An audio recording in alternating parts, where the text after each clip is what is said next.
Hey guys, चलिए आज शुरू करते हैं आपकी क्लास 10th की लिटरेचर की बुक फर्स्ट फ्लाइट की पोयम। और जो पोयम है उसका टाइटल है फॉर एन ए ग्रेगरे। तो एन ए ग्रेगरे कौन है? एन ए ग्रेगरे लेडी हैं जिनसे हमारे पोएट विलियम बटलर यीट्स बात करते हैं। तो विलियम बटलर यीट्स और एन ए ग्रेगरे जो हमारी मेन कैरेक्टर है इस पोएम की, उन दोनों के बीच एक कॉन्वर्सेशन होता है।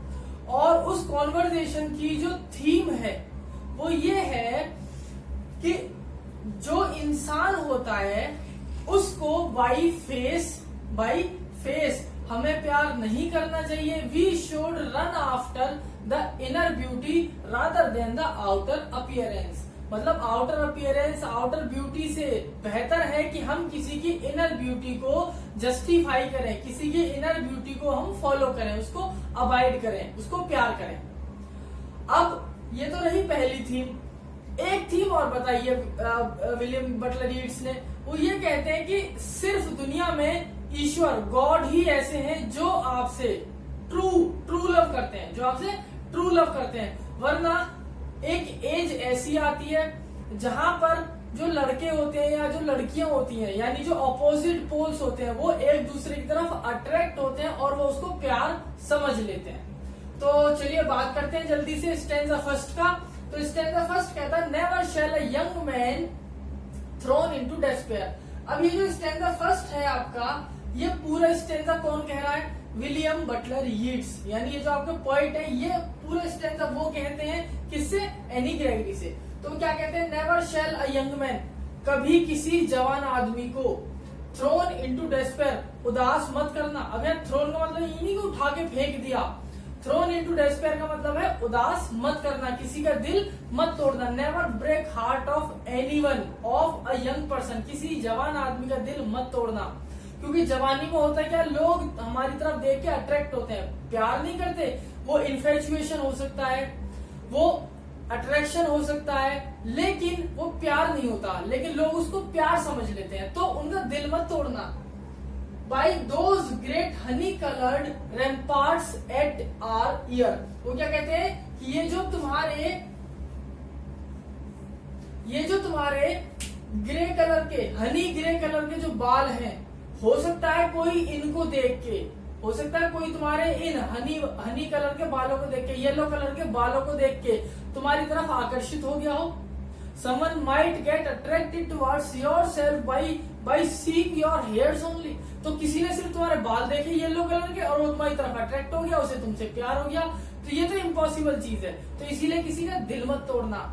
और एक चीज सुनो, ये जो तुम्हारे बाल है ना, ये जो तुम्हारे बाल है हनी कलर्ड या येलो कलर के बाल जो हैं, ये बाल इस तरीके से हैं तुम्हारे कान पर। तुम्हारे बाल इस तरीके से आते हैं जैसे एक महल की, एक फोर्ट की पहरेदारी करी जाती है। जैसे सैनिक होते हैं वो पूरे महल की कैसलिंग कर लेते हैं, उसकी सेफ्टी के लिए, उसकी प्रोटेक्शन के लिए खड़े रहते हैं, उसकी प्रोटेक्शन में हमेशा तैयार रहते हैं। ऐसे ही तुम्हारे जो रैम्पार्ट्स हैं, रैम्पार्ट्स मतलब ये जो बाल होगा, एक लठ है, ये जो गुच्छा है जो यहाँ कान के पास से निकल रहा है, ये किसकी तरह है? रैम्पार्ट की तरह। यानी तुम्हारे ये येलो कलर के जो हेयर है वो क्या है? एक रैम्पार्ट है। रैम्पार्ट का मतलब होता है जो ऊंची ऊंची दीवारें होती हैं, जो हाई वॉल्स होती हैं, जो लॉन्ग वॉल्स होती हैं, जो वाइड वॉल्स होती हैं, दीवारें।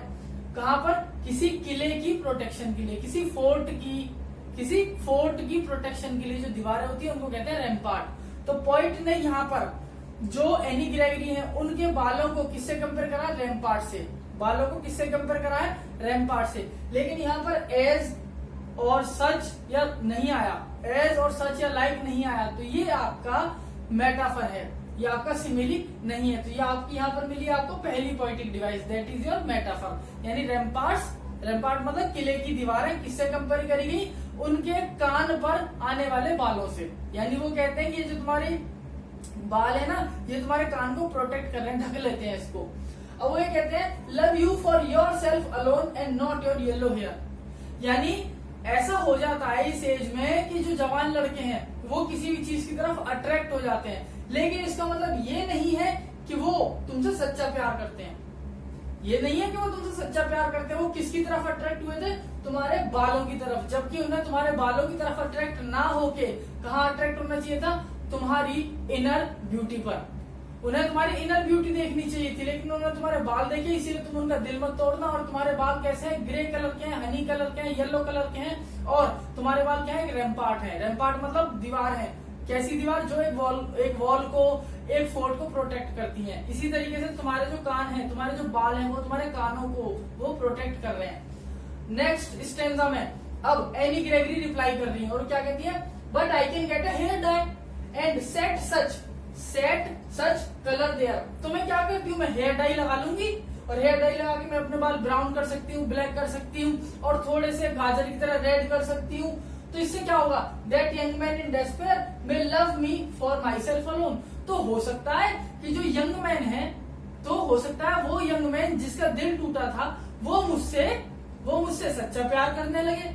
भाई आप ये कह रहे हैं कि वो जो यंग मैन है, वो मेरे येलो बाल को देख के अट्रैक्ट हुआ, उसे मेरी इनर ब्यूटी से प्यार करना चाहिए। तो मैं काम करती हूँ, मैं अपने बालों को कलर करा लेती हूँ, ब्राउन, ब्लैक या रेड करा लेती हूँ कैरेट की तरह। तो हो सकता है वो आदमी मेरी तरफ अट्रैक्ट ना होके, क्योंकि मेरे बाल खराब हो जाएंगे, तो वो मुझे अगर प्यार करेगा तो इसका मतलब क्या है कि वो मुझसे सच्चा प्यार करेगा, ट्रू लव होगा, वो मेरी इनर ब्यूटी से प्यार करेगा। अब वो क्या कहते हैं, लेकिन एनी एक बात बताऊं, I heard an old religious man, but yesternight declared। कल रात मुझे एक, सुनना ध्यान से, कल रात मुझे एक ओल्ड आदमी मिला, एक बूढ़ा आदमी मिला, जो कि एक भक्त था भगवान का, जो कि एक रिलीजियस मैन था, वो भगवान को बहुत मानता था, और उसके हाथ में किताब थी। उस आदमी ने मुझसे ये कहा कल रात कि तुम जानते हो विलियम, इस पूरे संसार में, इन द एंटायर यूनिवर्स, इस पूरे ब्रह्मांड में सिर्फ और सिर्फ ईश्वर है जो हमसे सच्चा प्यार करता है। ईश्वर के अलावा ऐसा दुनिया में कोई नहीं है जो हमसे सच्चा प्यार करे। यानी हमारी इनर ब्यूटी को कौन देखता है, ईश्वर। हम अंदर से कैसे हैं, कौन देखता है, ईश्वर। हमारी सूरत पे ईश्वर नहीं जाता, हमारी सीरत पे, हमारी इनसाइटनेस पे जाता है, हमारी अंदर की ब्यूटी पर जाता है। और ये बात मैं प्रूव कर सकता हूँ क्योंकि ये बात किताब में लिखी है। मतलब उस आदमी ने मुझसे क्या कहा, उस आदमी ने मुझसे कहा कि किताब में ये लिखा हुआ है कि ईश्वर से बढ़कर सच्चा प्यार तुमसे कोई नहीं कर सकता, और ईश्वर ही है the one who loves you truly, जो तुमसे सच्चा प्यार करता है। और वो तुम्हारे बालों पर नहीं, वो तुम्हारे बालों की तरफ नहीं अट्रैक्ट होता, वो तुम्हारे बालों के बारे में सोचता तक नहीं है। क्यों? क्योंकि वो सिर्फ तुम्हारी इनर ब्यूटी से प्यार करता है। तो देख लो अब तुम्हें किस तरीके से क्या करना है, and not your yellow hair. ईश्वर है जो तुम्हारे बालों की तरफ, तुम्हारे चेहरे की तरफ, तुम्हारी आंखों की तरफ नहीं आता। तो इसी तरीके से तुम्हें एक ऐसा पार्टनर चाहिए जो तुम्हें इनर ब्यूटी दे, जो तुम्हें अंदर से प्यार करे। और दोस्तों ये पोएम हो जाती है खत्म। लेकिन अगर बात करते हैं जल्दी से पोएटिक डिवाइस की, तो जैसा पहला मैंने आपको बताया था, रैम्पार्ट किससे कंपेयर करा गया, हेयर से, तो ये हुआ आपका मेटाफर। सेकंड अगर बात करते हैं ऑलिट्रेशन, तो सेकंड स्टेंजा में सेट और सच दोनों एस, दो अलग अलग वर्ड हैं, लेकिन दोनों किससे शुरू हो रहे हैं, एस से। तो दैट इज योर ऑलिट्रेशन। अब अगर बात करते हैं जल्दी से स्टेंजा थर्ड की, तो यहाँ पर ही और हेड, ये दोनों वर्ड भी सेम वर्ड से शुरू हो रहे हैं, एच से, तो दैट इज योर ऑलिट्रेशन। अब बात करते हैं लास्ट वर्ड की, तो योर येलो, ये बहुत बार मिला होगा आपको, योर, यू, योर सेल्फ, यानी वाई, तो दैट इज योर ऑलिट्रेशन। अब लास्ट है आपका, सेकंड लास्ट है आपका एनाफोरा। तो एनाफोरा आप देख सकते हैं जल्दी से स्टेंजा थर्ड में, दैट और दैट सेम वर्ड रिपीट हुआ है, लेकिन अलग अलग लाइन में। वर्ड रिपीट होना और स्टार्टिंग में आना, दैट थर्ड लाइन है, दैट फिफ्थ लाइन है, तो ये पहले ही स्टार्ट हो रहे हैं, दैट सेम, तो दैट इज योर एनाफोरा। बात करें अगर राइमिंग स्कीम की, तो इसमें man despair coloured ear yourself alone hair, यानी मैन डेस्पेयर कलर्ड, यानी ए बी डेस्पेयर और ईयर, ये हुआ आपका ए मैन। अब कहीं पर भी ए शायद रिपीट नहीं होगा। अब अगर बात करते हैं डेस्पेयर, बी, क्योंकि यहाँ पर मैन डेस्पेयर से मैच नहीं हो रहा, अब डेस्पेयर किससे मैच हो रहा है, पेयर ईयर, ये हुआ आपका बी। ईयर किससे मैच हो रहा है, हेयर से, फिर से क्या आ गया बी, तो ये हुआ ए बी सी, बी, ये हुआ आपका डी।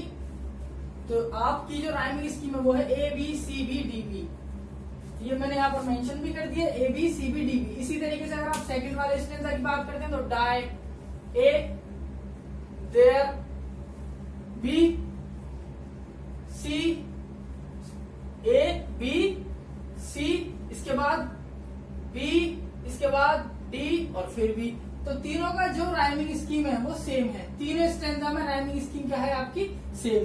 तो दोस्तों पोएम हो जाती है खत्म। मिलते हैं बहुत जल्द किसी और अच्छी स्टोरी, पोएम, राइटिंग सेक्शन, किसी भी चीज के साथ, ग्रामर के साथ। Till then thank you guys. You can have the screenshot if you want to.